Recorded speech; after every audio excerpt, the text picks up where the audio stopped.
Lyon est qualifié. Lyon est sur 6 matchs sans défaite d'affilée, 5 victoires en 6 matchs. Lyon a marqué 21 buts lors de ces 6 derniers matchs. Bon, il y a eu Bourg en Bresse, évidemment, entre-temps, mais quand même, Lyon en a mis 4 à Toulouse. Certes, c'est pas un exploit. Lyon a gagné à Bordeaux. Lyon a battu Brest 3-1. Lyon bat Nantes ce soir à Nantes 4-3. C'est mieux, ça prend forme, le Lyon de Rudy Garcia. Non, J'ai l'impression, non? Non, mais on peut pas nier quand même qu'il y a une amélioration avec ce qui avait été Johnny l'a proposé dit avant-hier. début décembre. Même alors la prestation de Bordeaux est à relativiser quand on voit le niveau de Bordeaux finalement contre Pau 3 jours après. Mais ils ont pris le match par le bon bout. Et encore, j'ai même envie de te dire contre Bordeaux, ils peuvent même faire match nul à la fin parce qu'ils ont tellement vendangé d'occasions. Oui, mais ça n'aurait pas été logique. Mais ça n'aurait pas été logique, exactement. Mais sinon, dans l'ensemble, là, ça fait longtemps, moi, j'ai pas vu un match de Lyon aussi attractif offensivement, tout du moins, où on voit des joueurs qui font des efforts, il y a des appels en profondeur. Maxwell Corner, arrière-gauche, à moitié milieu gauche, l'idée n'est pas idiote. Donc, je trouve que, en tout cas, dans l'utilisation du ballon, c'est pas si mal. Et Cherki en 9,5 également. On va parler de Cherki dans un instant, messieurs. 10, ouais. Mais le problème de ce Lyon-là, de toute manière, c'est que offensivement, même si tu n'as pas Memphis et Jeffrey Adélaïde, tu as quand même une équipe qui est capable de faire du jeu, qui a de l'inventivité, de l'insouciance avec les jeunes. On a parlé de Cherki, mais le problème, c'est derrière. C'est vraiment derrière. Ah, mais regarde justement, et Jonathan, le fait de ne pas avoir Memphis et Reine Adélaïde, tu as l'impression que tu as des joueurs qui sont décomplexés et qui ne sont plus obligés tout le temps de donner le ballon à Memphis parce que c'est lui qui a les clés du jeu absolument. Tu penses à qui? À Dembélé? Ouais, Dembélé qui est libéré peut-être, et même d'autres joueurs sur les côtés. On voit des joueurs qui prennent des décisions, qui sont plus entreprenants exactement dans le jeu, qui prennent plus de responsabilités. Moins inhibé, ouais. Voilà. En tout cas, Lyon n'a pas fait une série comme celle-ci cette saison de 6 matchs sans défaite avec Depay et Jeffrey Adélaïde. De là à dire que Lyon est meilleur sans ces deux joueurs-là en clé. C'est pas ce que je dis, mais en revanche, c'est dur de te priver de des bons joueurs à chaque fois, c'est évident, mais tu as peut-être un collectif aujourd'hui qui est plus cohérent. Cherki sera dans la rotation. Voilà. La rotation, c'est un joueur qui a fait un match étincelant ce soir, qui a des qualités qui sont évidentes, mais il doit être dans la rotation et pas plus. On ne doit pas baser tous les espoirs lyonnais de remonter le classement. On va voir comment il va évoluer aussi au cours des prochaines semaines. Au niveau de l'état d'esprit, au niveau de tout ça. Est-ce qu'il y aura une enflammade de son côté? Ne le grillons pas parce qu'il a l'air vraiment d'avoir un sacré potentiel. Bien sûr qu'il a du talent, mais on va se calmer aussi. Ce serait quoi le griller justement? Ce serait de le faire enchaîner les matchs dès maintenant. Après, t'en as besoin. Si le gars il plante des doublés ou il plante 4 buts sur 5 matchs, je te réponds simplement. C'est dommage Nico. de s'en priver. T'as pas forcément les moyens de t'en priver aujourd'hui. Je te réponds simplement. Le griller, ça serait faire reposer tous les espoirs et toutes les fondations du jeu offensif lyonnais sur Ryan Cherki.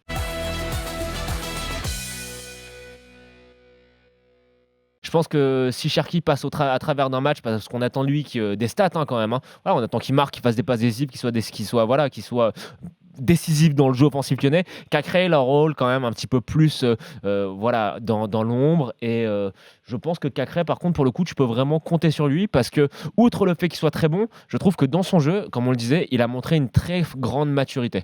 Et les gars, restons sur Cherki quand même parce que ça fait le buzz. Ce soir, il met un doublé, il fait 2 passes D. C'est peut-être un match qui va lancer sa carrière en France ou international. Attends, juste une chose.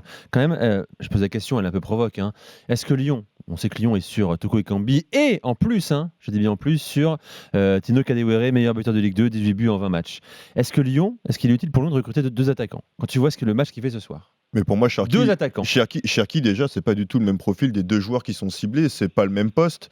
Là, il a joué en 9,5 ce soir. Il a fait demi, mais un Toko Ekambi, ça peut jouer côté droit, ça peut jouer en pointe. Kadewere, c'est une pointe. Donc, c'est pas vraiment Cherki quand même. Kadewere, je pense que c'est important. Moi, c'est pas de refus s'il arrive à Lyon parce que 2 choses. La première, c'est que c'est un investissement pour l'avenir. Je pense que c'est un joueur sur lequel tu pourras compter la saison prochaine. En cas de départ très possible de Dembélé l'été prochain. Tu peux lui laisser 6 mois pour s'adapter. Mieux vaut prévenir que guérir, c'est-à-dire guérir le départ de Dembélé. Je te dis pas qu'il a forcément le potentiel pour être titulaire dans un Lyon qui est ambitieux à l'échelle domestique et européenne, mais c'est quand même un joueur qui est prometteur. Sur Toko Ekambi, ce qu'il faut dire, c'est qu'il peut jouer, comme Damien l'a dit, il peut jouer sur le côté.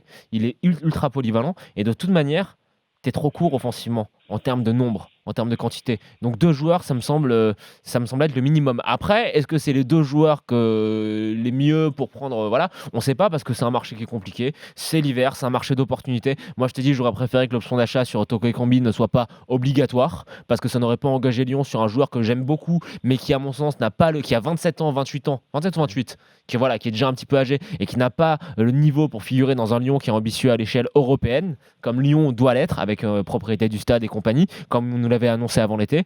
Mais voilà, 2 recrues, c'est le minimum. Ouais, moi, j'irais pas Nicolas jusque. Ouais, vas-y, excuse-moi Damien, vas-y Mehdi. Non, je suis d'accord avec Jonathan, mais après, il faudrait peut-être prendre dans ce cas-là des profils si. On ne sait pas si Garcia va jouer en 4-2-3-1 ou en 4-3-3 jusqu'à la fin de la saison, depuis que Memphis et Adelaide se sont fait les croisés.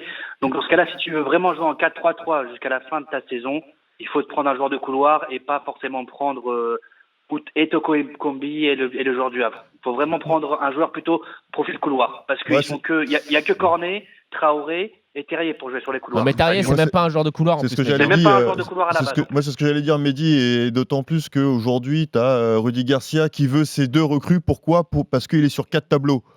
T'es sur 4 tableaux, non, mais là, tu as ton match de Coupe de la Ligue mardi, et après, il te reste plus qu'une finale. Donc, en gros, tu es sur 3 tableaux. Ensuite, on va pas se mentir quand même, la Juventus, ce serait un énorme exploit même sur avec un Memphis, match aller-retour, même avec Memphis, même avec qui tu veux, de passer quand même. Donc ça veut dire que tu vas jouer quoi, la Coupe de France, et il faut que tu remontes par contre la Champions League. Mais il faut que tu remontes au championnat aussi. Exactement. Donc est-ce que tu n'as pas un effectif suffisant si tu n'en prends qu'un seul ? Moi, je vous dis juste, les gars, je vous propose un truc, c'est que moi, je pense la stratégie, alors évidemment, parce que Jean-Michel Aulas est très compétent et c'est sûrement mieux que moi ce qu'il faut faire avec son club. Et moi, je pense que la solution idoine, elle aurait été de miser sur des prêts de joueurs qui doivent se relancer en vue de l'Euro. Pas forcément des Français, mais voilà, des équipes qualifiées pour l'Euro, de miser sur des prêts. T'as des noms de pas t'engager. Non, c'est dur. et de pas t'engager, mais surtout de chercher des joueurs en prêt et de ne pas t'engager sur la saison prochaine, parce que je pense que de toute manière, ce projet, on nous avait annoncé la grande révolution, le grand soir presque, quand Juninho et Silvinho sont arrivés avec Jean-Michel Aulas qui devait se mettre en retrait. Je pense que cette révolution, elle était nécessaire et que même si ça a foiré cette saison, voilà, c'est une saison qui est perdue, mais ce processus doit reprendre son cours à l'été prochain. Et si ce processus reprend son cours, ne va pas t'engager avec des joueurs sur 3-4 ans en hiver juste pour sauver les meubles sur 6 mois. Je pense que les meubles peuvent être sauvés vu comment le championnat est en misant sur des prêts.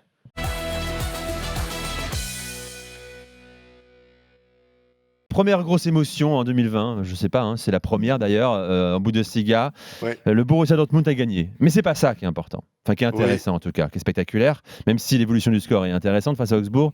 Le Borussia a gagné notamment grâce à un triplé de son nouveau joueur. On serait presque tenté de dire grâce à son nouveau joueur, parce que la première mi-temps a été assez catastrophique. Depuis mon retour sur RMC, j'arrête pas de dire ce qu'a dit justement Lucien Favre, c'est qu'on va passer en défense à 4 et finalement il commence dans une défense à 3 à cause des blessés. Rappelons que Paco Alcácer n'était même pas là, par exemple. On suppose qu'il est en instance de transfert, je ne sais où. Haaland n'a pas commencé le match, il était sur le banc. Rappelons qu'il avait été blessé un petit peu début janvier lors de son stage à Marbella, et en fait il a qu'une seule vraie semaine d'entraînement avec son équipe. C'était assez catastrophique défensivement. On a retrouvé le Borussia Dortmund de l'année dernière, en fait. On l'a quitté extrêmement fébrile, qui manquait aussi des occasions, qui s'en procurait mais qui les manquait. Et puis il a fallu que Lucien Favre, chose qu'il fait assez rarement, disons-le, change avant l'heure de jeu et ramène son attaquant, donc le petit prodige de 19 ans. On change complètement tactiquement, parce qu'on passe évidemment dans une défense à 4, donc on retrouve le 4-2-3-1 qu'on devrait voir logiquement dans un mois contre le PSG. Et là, il se passe quand même 3 buts en 20 minutes. Polo, l'animation, c'était qui, du coup? Alors l'animation, c'est Marco Reus qui est derrière, Sancho à droite, et puis plutôt Eden Hazard à gauche. Enfin, ça permute beaucoup des côtés. Et Torgan Hazard, oui, pardon. Ouais. Polo, je vais te raconter mes émotions de l'après-midi. Donc, je regarde la première mi-temps, en effet, de ce Dortmund-Augsbourg. Et je me dis, mais Dortmund, défensivement, c'est catastrophique. En point de vue de la vitesse, avec Piszczek qui se fait prendre dans le dos à chaque fois. Exactement. Et puis, je zappe et je regarde forcément un match de Coupe de France. Et je reviens à la 60e.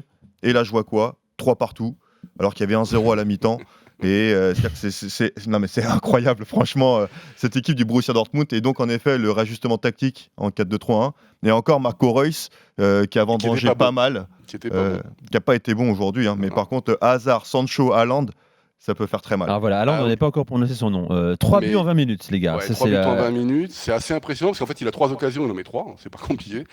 Donc ces statistiques à ce niveau-là sont assez intéressantes. C'est-à-dire qu'il y a que, je crois, dans l'histoire de la Bundesliga, il n'y a que 7 joueurs là, qui ont marqué, alors, pour leur première moi, je crois que j'avais rencontre. 5 joueurs et c'est le premier joueur qui, pour son premier match d'un nouveau championnat, met un Ouais, triplé c'est bien. Ouais. dès sa première rencontre. Attends, une petite question. Et il fait comme Aubameyang, excuse-moi Ouais, Jonathan, c'est ça, en c'était 2013. Aubameyang avant qui était. Alors on lui souhaite évidemment la Avec le même Borussia. carrière en Bundesliga avec le Borussia Dortmund qu'Aubameyang, on lui espère même mieux.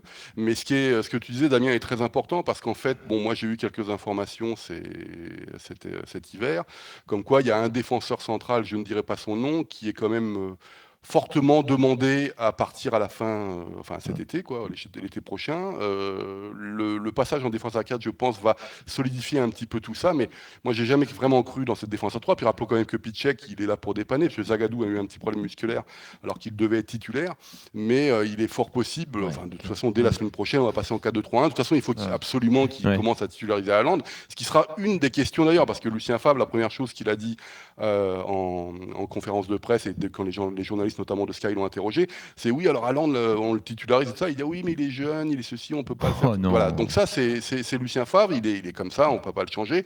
Le problème, c'est que quand un joueur enfin il a changé l'image de l'équipe, faut pas non plus l'oublier. Ça fait plaisir évidemment, mais moi je me mets aussi à la place de Lucien Favre. Cette première, ou ce que tu as dit Damien, cette première période, c'est pas possible. Ouais, d'accord. Même si Augsbourg évidemment est une équipe qui pouvait espérer beaucoup mieux, notamment parce que on l'espérait, on pensait qu'ils pourraient jouer la relégation, et puis finalement ils ont fait un très beau parcours l'année dernière. Donc ils pouvaient même espérer l'Europa League, mais ça devient, c'est chronique le problème là. Et ce qui est encore plus compliqué, c'est qu'il n'y a pas un joueur qui sort du lot. C'est-à-dire que tu te dis Witsel, il va essayer de les motiver parce que c'est le trentenaire. Marco Reus, c'est pareil, il plonge.